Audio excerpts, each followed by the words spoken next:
No quorum, so we're going to go ahead and call the meeting to order. And has everybody had a chance to review the minutes? Yes. Yes. All right. Can I have a motion to approve the minutes? A motion. Okay, Julie motions. Can I have a second? I second. All those in favor say aye. Aye. Anybody opposed say nay. All right. Okay. We'll move on to visitor comments. Any comments Anything you you want to talk about today? No, I'm all good. Awesome. Just here to learn. Awesome. Okay. Madam Chair, if I can just real quick, Jeff, welcome. I think it's your first official meeting as a member, so I just wanted to say welcome. Yeah, A new returning member. So Yeah. correct. Thank you. welcome. And Joshua joined us. Okay. Hello. So Josh is on. Yep. All right. Okay, let's move to old business. Any updates on the streetscape? We have no updates. Ray Golick does have the names of the folks that you decided from last meeting, but we haven't had a date set yet for the RFP selection. So.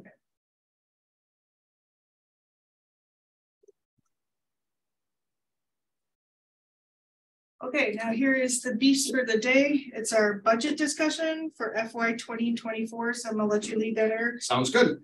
I'm going to start here, and you all have a preliminary budget that I prepared, and we'll talk through that in a minute. What you have on the screen, the chair saw it. I briefed her last month after our meeting. This is our 5-year plan document, and we do this for each fund of the city, which of course Crossroads is a fund as a business district. You have your own fund.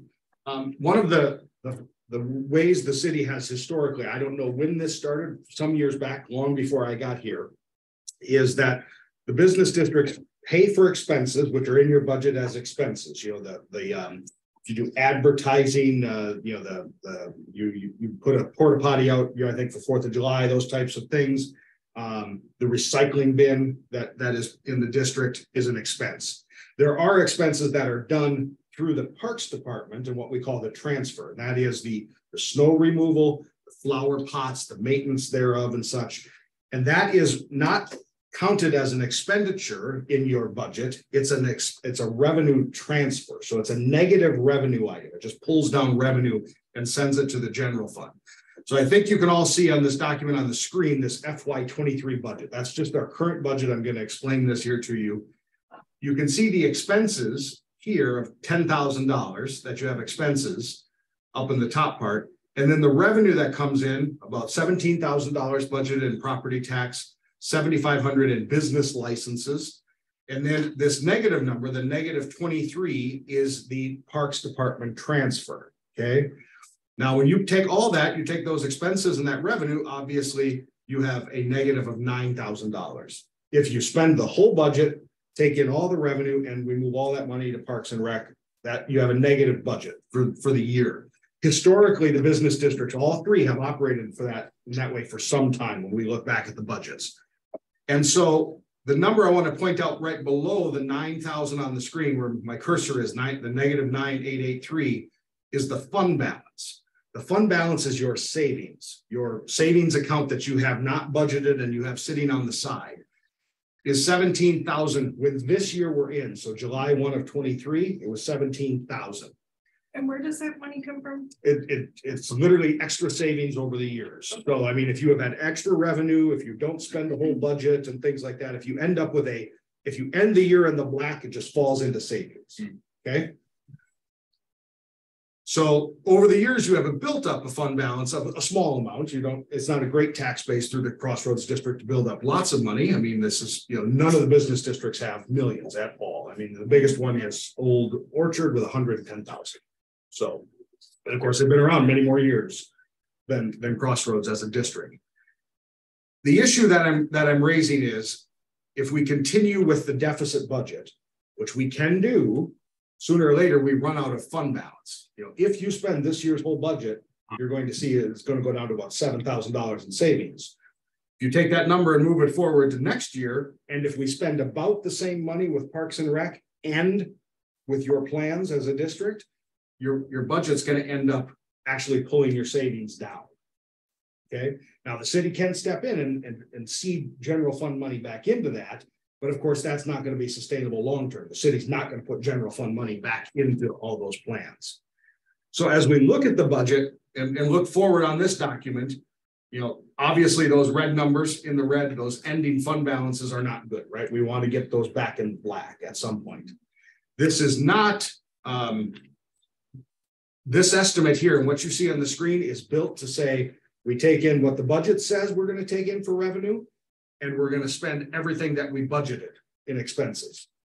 If you take in more revenue or you spend less than you budgeted, that obviously helps those bottom lines. So I want to be clear that this is I don't say it's doom and gloom, but if you've said this is your plan and we actually run that plan and it increases at the average rate of growth, this is what the forecast looks like. Okay, so it's changeable. This is meant to be sort of this is what it looks like if we don't make changes along the way. All right. So I bring that up to say, because this year, if we take a very basic continuation budget, you're going to end up $3,000, $4,000 in the hole if we keep the numbers as they are. Okay, so yep. On this is the $23,533. Is that what goes to Parks and Rec? That's correct. Yes.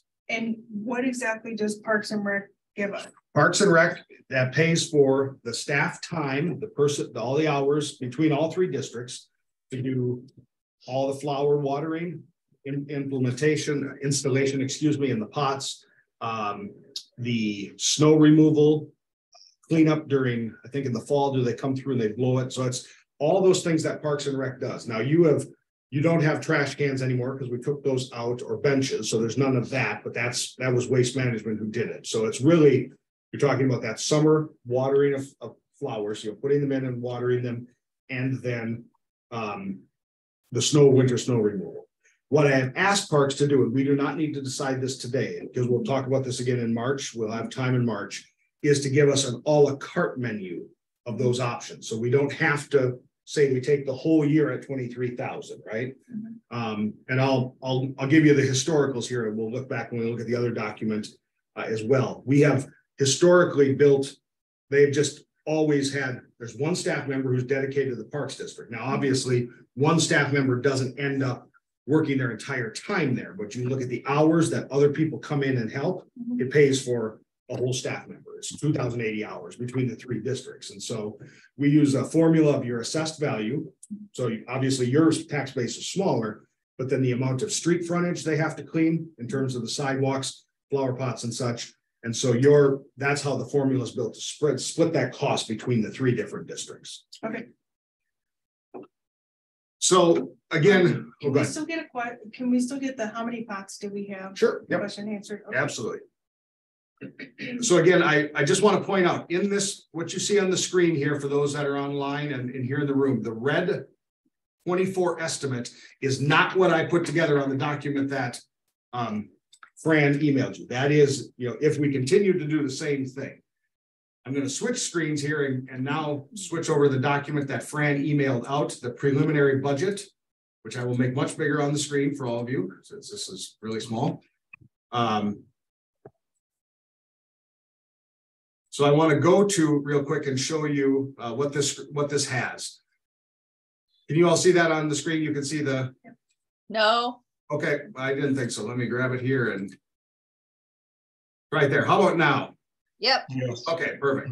So this is the preliminary document. What you can see working left to right is the 2019 actual amount, 2020, 2021, 2022. And then what we have in the budget for 23, this up out of the way here, which is this year, what we estimate in 2023, and then what I've built in is just a preliminary budget for us to talk about, okay? I'm going to scroll down quickly. These are all object numbers. When you look at these numbers right here on the side, these are the line items of each budget. So I want to look here at 999, which is the operating transfers out. This is the Parks Department transfer. And you will see this year currently 23,533. If you look back to the left on that line, you will see, you have for some time been right around that $20,000 mark in terms of the cost that has been going out to that. So I just wanted to show you the history. This budget that is put together, we look at, I'm going to walk through each of the transactions. Real estate on 401, property taxes. We anticipate that you will make about a 3% increase in property taxes. This is a new assessment year, so every odd numbered year, the properties are reassessed. We historically see a 3% increase in property tax revenues when the reassessment comes. The even numbered years, so next year, the even numbered calendar years, so 25, or excuse me, 24, when they don't do the assessment, that's when the taxes may dip a little. It depends on who contests and what the rate turns out to be. We do expect that you will get some delinquent taxes and interest on property taxes. Only the county knows how much that is. So we generally put in zeros, and if you get some of that, it's just gravy, right? It's extra, that we don't count on. The business licenses, we did see in 2022 that you got $10,000 worth of business licenses. We budgeted this year $7,500. Obviously, business license renewals are in the mail. I think if you didn't get them today, you will get them today or tomorrow. I expect us to be closer to that $10,000 mark for the district. Miscellaneous income, that is nothing budgeted. And then I just plugged in the same amount of the parks transfer for now to give us a preliminary starting point to talk about the budget. Okay.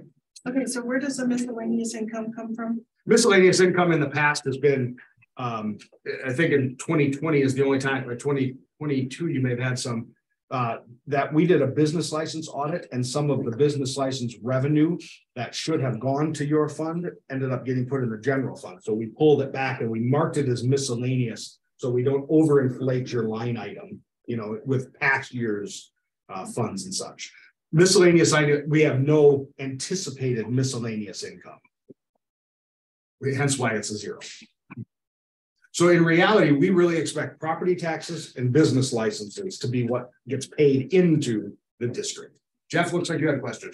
Yeah, I do. So the $23,000 in operating expenses that transfers out, is there detail on that as to what's actually being expensed in the district, in our district? No, in previous years, we have not been given detail. So for this time, I've asked for detail. Yes. Because by and large, most of the business owners in our district feel that by comparison with Old Orchard and Old Webster, we do not get the same attention to our pots, snow removal, leaf removal, et cetera, et cetera. So I've asked for a detail about that. Yeah, that's my question too, because I'm snow plowing, what they're doing, the Alma lot, and they're doing the Webster lot that's next to my building. Mm-hmm. And are they actually clearing sidewalks too? They're supposed to be clearing sidewalks, but they don't do it unless it's 2 inches or more. Yeah. I've rarely ever seen them blow leaves out. So that's why we want a detailed version of what's going on. Because usually what they do, even when they plow the lot behind my office, they plow it all into my parking spaces or right up to my garage. So. I thought you asked for all that information last month. No, I asked for the number of pots last month, but I did not ask for the details of what the parks, what amount of money goes towards planting pots, what amount of money goes towards watering, what amount of money. That's why we're asking for the a la carte menu from them. Yeah, I would agree. It just seems like a tremendous amount of money for what's being done. Or not done. The entire parks, so the entire Parks District budget for business is $108,000. So between the three districts. So in fact, I'll pull it up here as we get through the budget, and then I'll pull it back and we'll go back through that. It is not built out with each individual districts, that whole business district budget. It's a combined, but I can show you what they have included in that. Okay.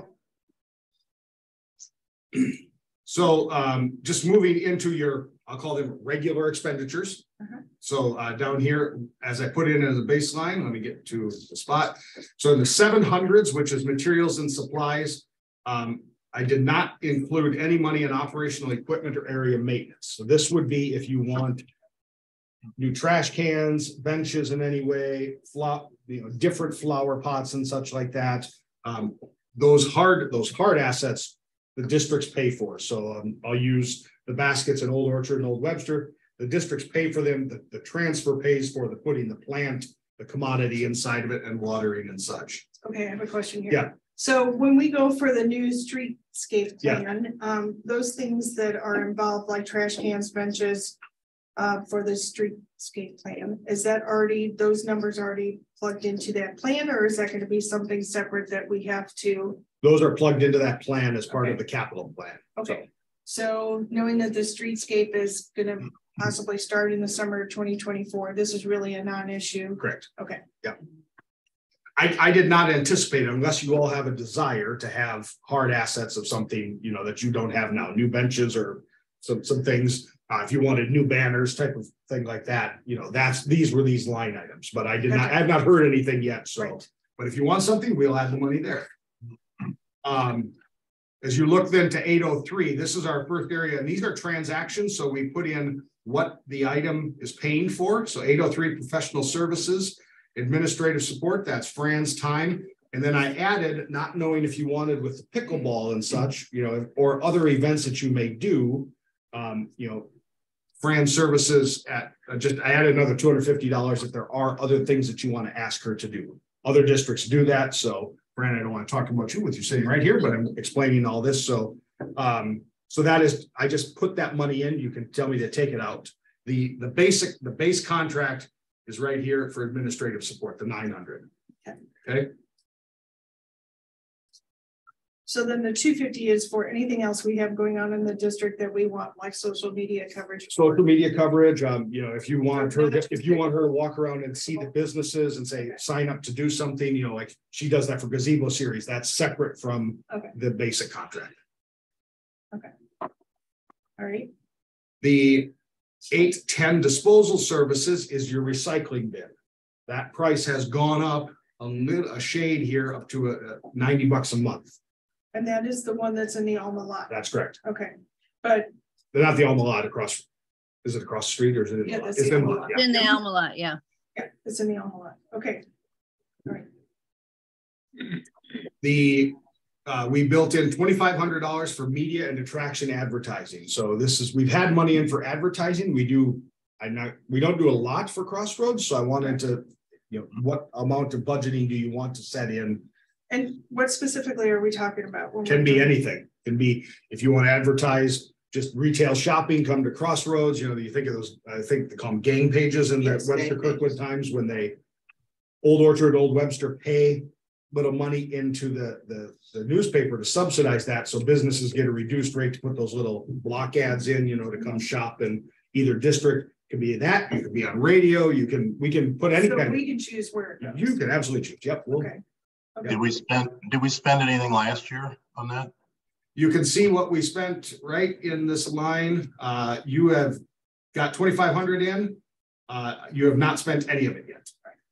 So I kept 2,500 in this current budget. Yeah, we can budget it. It may not be that we spend it. Okay.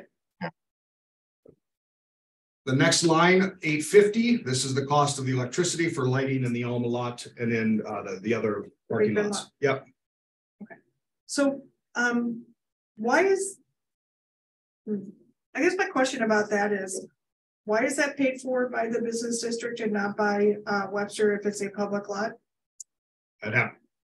That's a great question. It's been the same practice in all the other district lots since I've been here. No idea. I mean, I just find I'm assuming somebody made that decision. So like Old Webster and Old Orchard pay for their lighting in their lots as well.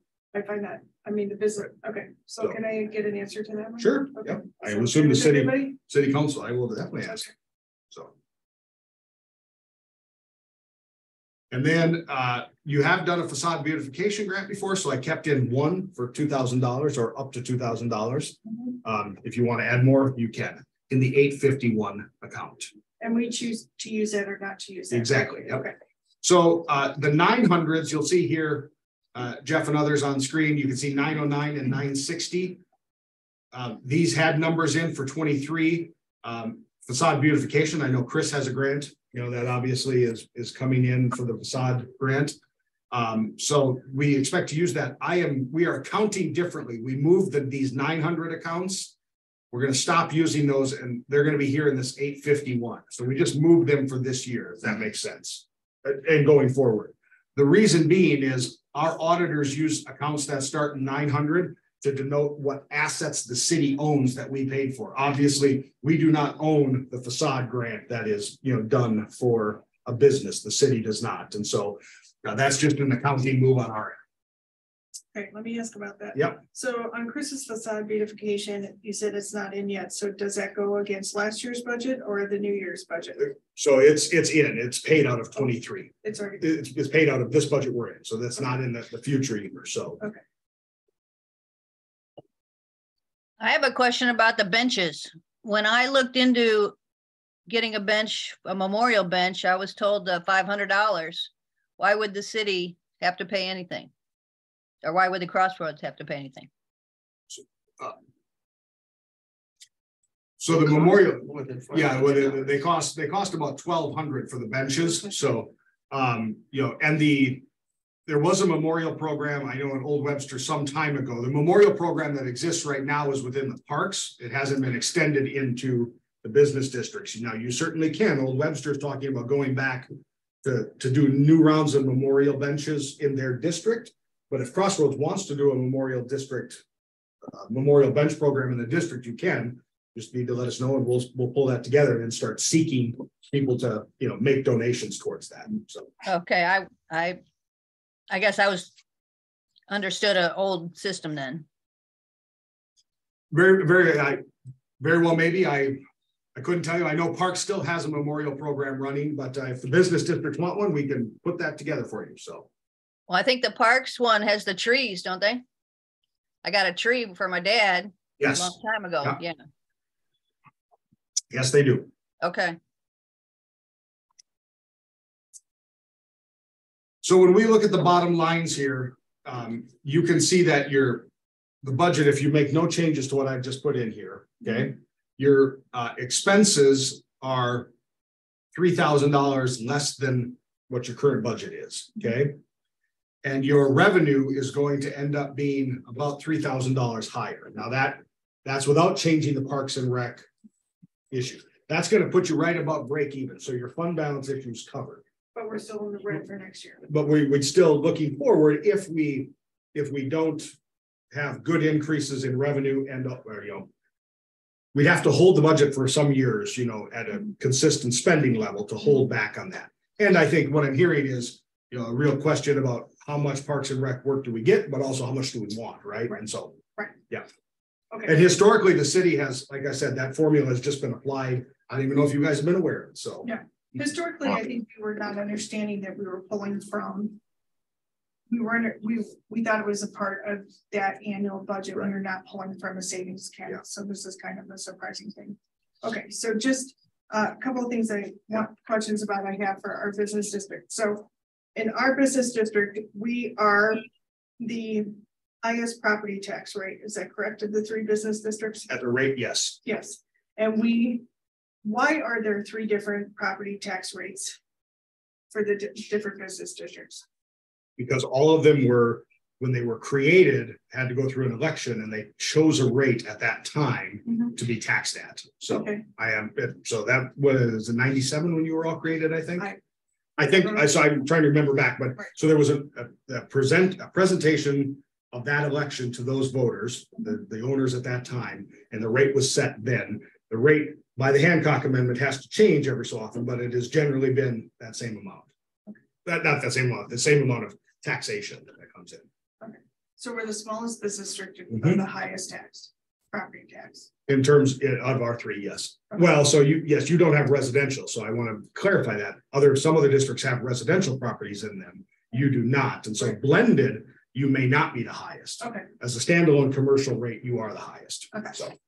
But as compared to the other 3 districts, we are the lowest in terms of commercial. Yes, you are. I'm trying to find the revenue number. So, yep. I'm trying to find the right words. You're in terms of the appraised value, you are the lowest. Okay. Meaning that you have the least value in your tax base to actually tax on. You mean property tax? Or? Exactly. Okay. Yes. So that I'm speaking only in property taxes. The fewest number of properties. You have the fewest number of properties, but also the fewest value, right? In that. Okay. So the lowest value. I'm going to actually pull it up on the screen so you can see what we get from our assessment. So why are we the highest? Okay. But you voted on it yourself. I didn't. No, but you're. Can we revote? Can we revote? Well, if you want to talk about this, yes, we can pull all that up. This is the assessment roll from the county. So this is what property taxes are based off of. I'm gonna scroll over here. So here are the business districts and what their assessed value is. So you can see Old Orchard has 2 million in residential, 10 million in commercial. Old Webster, 2 million, 2.8 million in residential, 18.7 in commercial. Crossroads has 5.3 in commercial. So when we look at your property tax rates, that's what they are. That's your assessment and where that comes from. Okay. So, and then we are, in comparison to the other two districts, we are the lowest in terms of retail revenue, correct? Yes. Okay, so business licenses. Meaning business licenses, I should say. Yes, yes. So there is, you are surprisingly not as low as you would think because of schnooks in the district and such in terms of sales tax revenue brought in. But sales tax revenue doesn't help your district because the state doesn't allow the districts to gather any sales tax collection. Okay. So in terms of business licenses, because you have fewer retailers, you are much lower there. There are businesses on, you know, in the Crossroads district in all three districts, but Crossroads especially, that are more service oriented, that under state law don't pay business licenses to the city. And so hence you have a segment of businesses that aren't contributing the same as others are. So right. So that's because they're not retail businesses. They're essentially not retail. So okay. The business, and that's state law. The business district model was built on the idea of a retailing downtown and building a district around it to support that kind of setup, right? And so now they pay property taxes, so they're paying in that regard, but they're not paying in the business license. Okay. Yeah, we pay all in all our other licenses. Exactly. We probably pay more that way. Okay. All right. So when we're talking about how to beef back up our savings, okay. Not that we're changing the property tax, but we're talking about the a la carte option from the parks. Sure. Okay, parks department, and we're talking about how we generate revenue through the business licenses. Is that the two means that we're talking about? I think that's your two biggest means. You know, on the parks, yes. So on the business license side, there is an ordinance. Chapter 4 has the ordinance that we set long ago when we created the district, how much extra every business pays, that surcharge that goes into the business district. So because that's not dependent on retail, or that is dependent on retail. Okay. So it's for those who pay a business license. So what happens is, I'll use Bagel Union since they're there. Their business license, the regular business license, goes to the city's general fund. The business districts have a surcharge on top of the business license. That's what goes to the business district. So Crossroads, you will get their surcharge that goes on top. Old Webster gets the surcharge on, whatever, Old Orchard as well. So that is what we could adjust and look at, right? And so, and I don't know the full process. We can ask the city attorney to get us, if we wanted to increase that in any way, what that would be. Okay. Additionally, the other, then you asked about Parks and Rec and the revenue transfer to change revenue. Yes, you can go to a la carte, and there's a serious conversation. If you don't think you're getting much value, you can really ask the question of, for a few years until we get the streetscape, do we just want to shut it all down? Right. And I'm just putting this on the table. You're going to save a lot of money and rebuild that fund balance relatively quickly. And then when you have a popping new streetscape going, you really look at, what is there? That's just one option. So. My last question is, and let me see if I can phrase this correctly.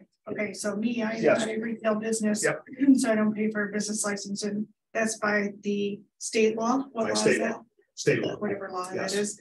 Okay, so in business districts that are really thick in individuals like me, and not thick in the people who generate retail revenue, are there options to other revenue options that are not per se a business license, but that So there could be in terms of charges for services, right? If there were things you provided that you could charge people to do and to be a part of. that's certainly open, right? I mean, the city could create, you could have a, you could make an application, so there'd be a fee on the facade grant application, right? You're not never going to make back the whole 2,000, but you could create those kinds of charges. But in terms of revenue streams that are like taxes, you're limited to a property tax and the business license by state law. So it's you would get if you had, there's no bank. If there were a bank within the confines, you would end up with what's called a financial institution tax, which is an income-based property tax that banks pay for the location of their branches, because oftentimes their property ends up being taxed back to corporate. So it's a state law function. So, Eric, yes, I know we don't have many retail businesses, but would we not be allowed to create a SID in that district? So yes, a SID could be created. That's wholly separate from the business district, and then a SID is a community improvement district, and so that's a different type of taxation and the tax on every retail transaction, and it might be minimal, a penny or two, but it adds up.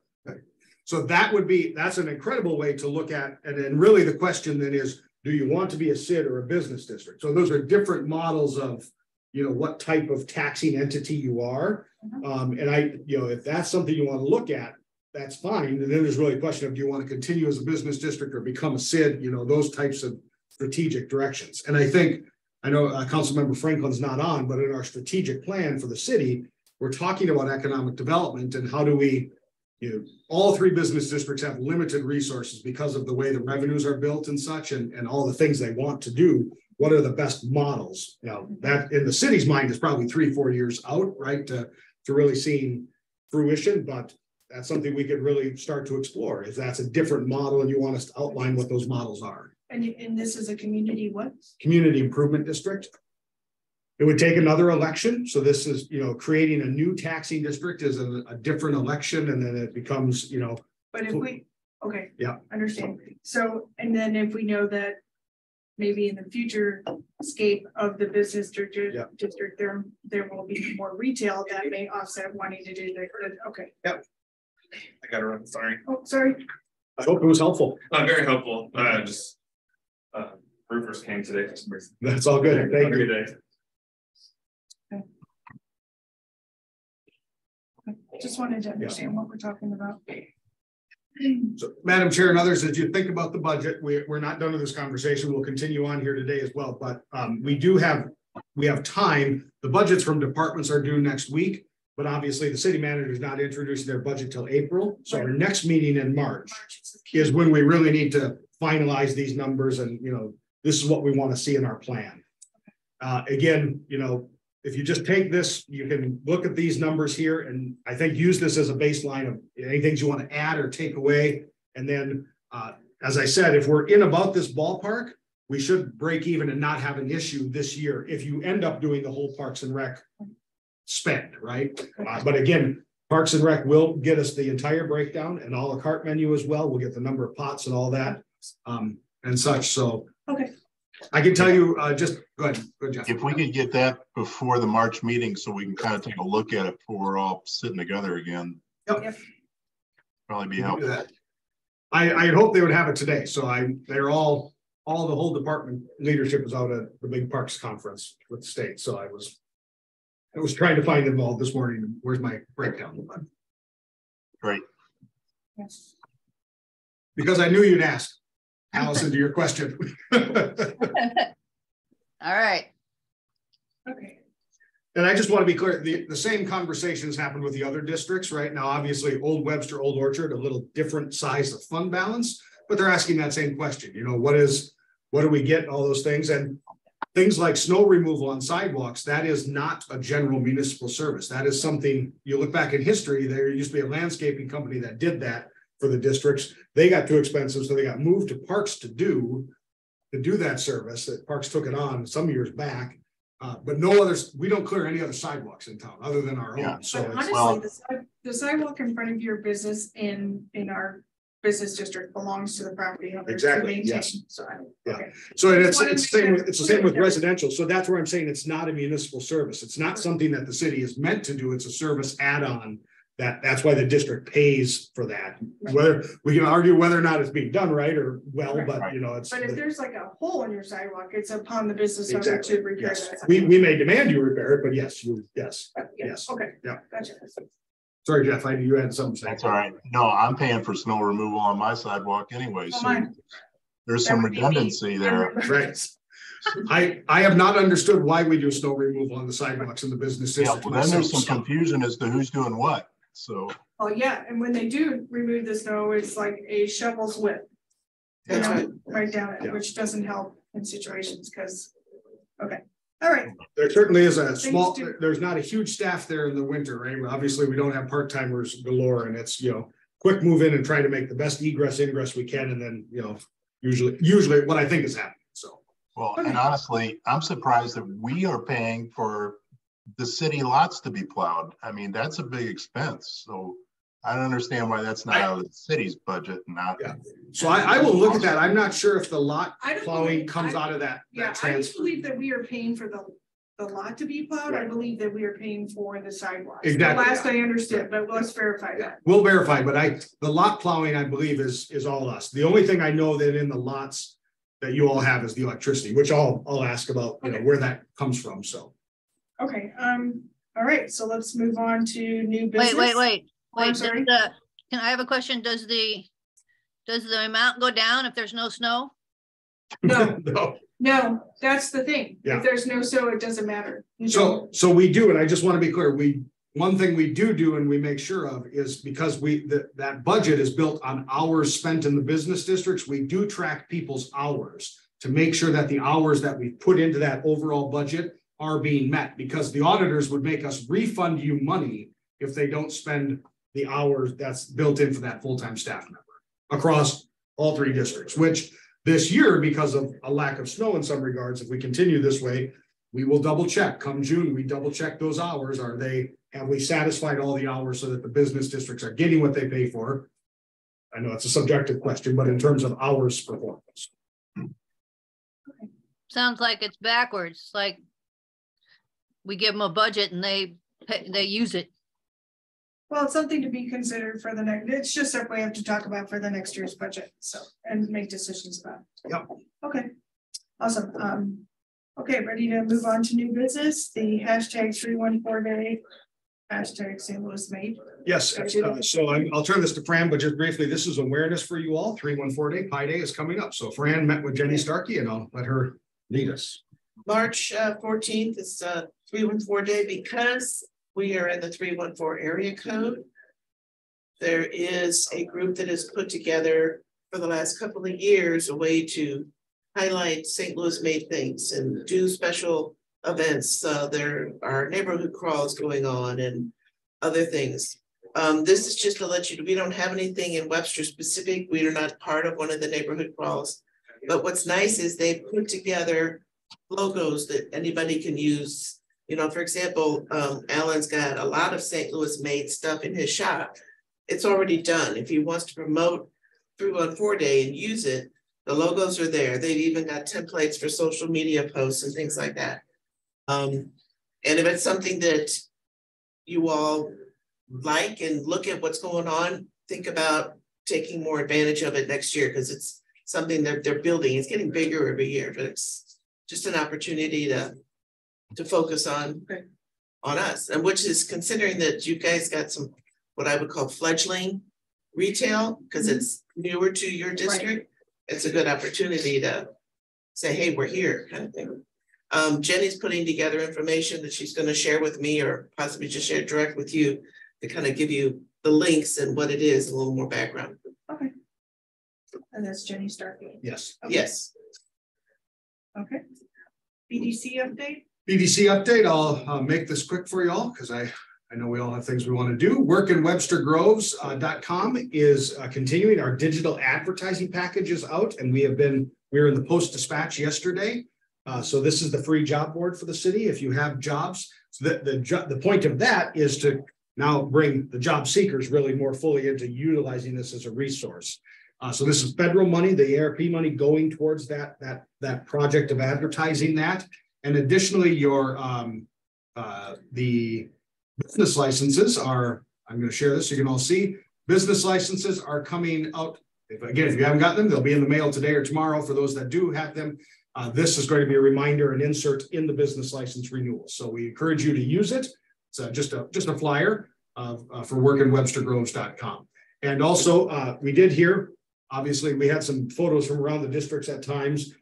This has got Old Orchard in it, but we have a version that has Crossroads and a version, and it's not just the bit. We took some new photos of Crossroads. So yeah, so we heard you loud and clear on get some better pictures in some places. So we went got those. I'm going to attempt to post a job. So Fran, I'll be texting you later. It's the simplest thing in the world. Sure. So BDC is meets next week. I just a quick report from yesterday's Old Orchard. I think there's some real conversation happening about trying to build, I'll use the word synergy and connection. Old Webster's Walktober, the fall sort of walkable event, outdoor event.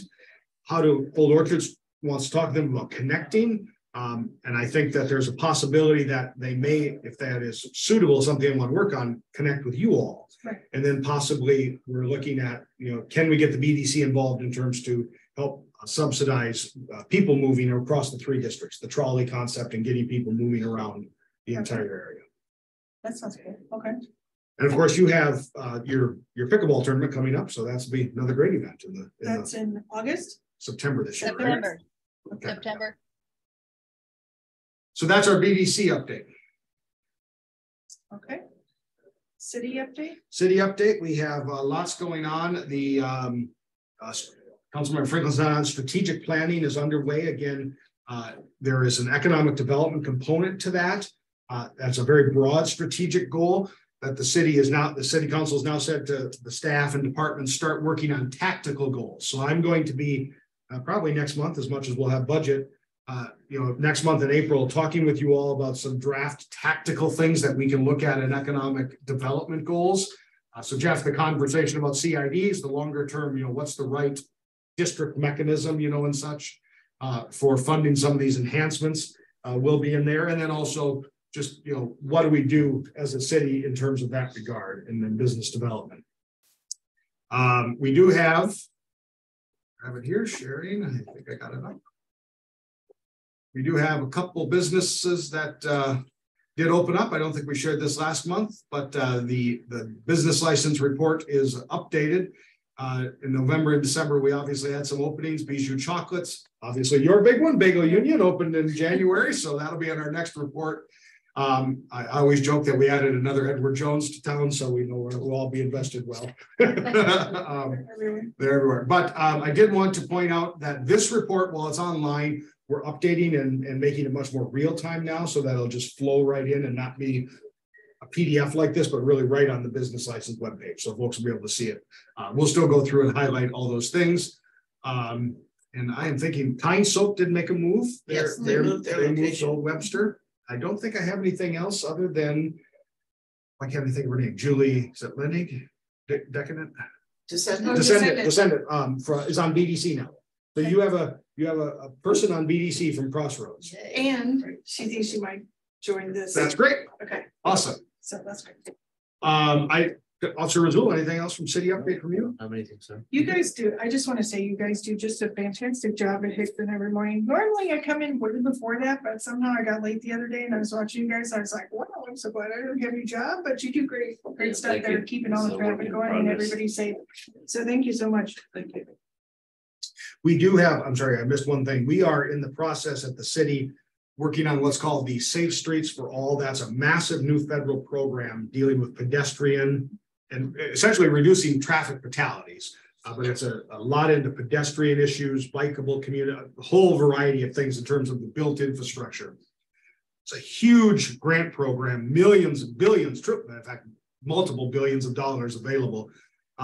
Before you can get an implementation grant to do it, you have to have an action plan. So you have to write the plan on what you want to do with that built infrastructure. The city is in what we call the boot camp from the National League of Cities to sort of prep us and get us that grant application as best as we can get it. So we get a grant to write the action plan and then be ready to receive implementation grants out of that, right? So the action plan is identifying major intersection resource areas. Obviously Hickson and the whole stretch that you all deal with is part of that. And so that grant is a big deal. Just to give you a sense of scope, there's a city in Maryland that is 33,000 people. So very comparable to us, right? You know, it's a suburb like we are in Baltimore area. Wrote that action plan and received $11.2 million free and clear, you know, to implement a safe streets type program in ways. So it's really an opportunity that we're looking at, especially with the Hickson and the whole movement of people across 44 and such. Awesome. Okay, our next meeting is March 15th. Everybody good with that meeting? Yes. Okay, I will be out of town that meeting, but I'll be virtual with you. Okay. Okay. Anybody else have anything else we need to? No.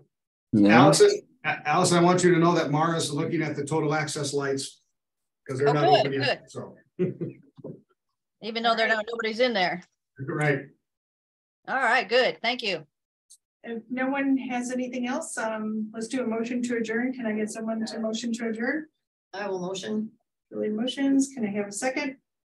I'll second. That was Josh, and Josh second. All right, all in favor say aye. Aye. Those opposed say nay. All right, everybody have a great day, and we'll see you in March. And I anticipate the information, yes. a la carte information. Yep. I'll be in touch with you guys between now and March. All right, keep Thank smiling. you. See ya.